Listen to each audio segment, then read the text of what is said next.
So এখন আমাদেরকে শুধরে নেওয়ার সময় এসেছে।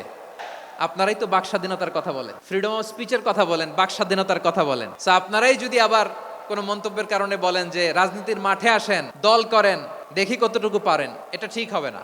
সো একটা জেনারেল কথাকে যদি আমার রাজনীতিবিদ বন্ধুরা নিজেদের গায়ে মাখেন, ক্ষুব্ধ প্রতিক্রিয়া জানান, এতে করে সাধারণ জনগণের কাছে একটা নেগেটিভ মেসেজ যাবে ওনাদের ব্যাপারে। এটা হোক আমরা চাই না। আমরা চাই না এদেশে চাঁদাবাজি, দখলবাজি থাক, ঠিক কিনা বলেন? এদেশে কোনো দুর্নীতি থাক, টেন্ডারবাজি থাক, এগুলো আমরা চাই।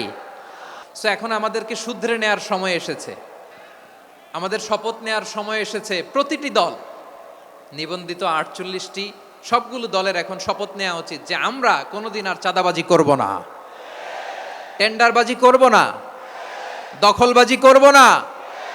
আমরা সব সময় দেশের পক্ষে থাকব। আমার রাজনীতিবিদ বন্ধুদের কাছে এটাই আমার কামনা। তাই প্রিয় ভাইয়েরা, আসুন আমরা দল মত নির্বিশেষে কাঁধে কাঁধ মিলিয়ে সোনার বাংলাদেশ গড়ি, দুর্নীতিমুক্ত বাংলাদেশ গড়ি।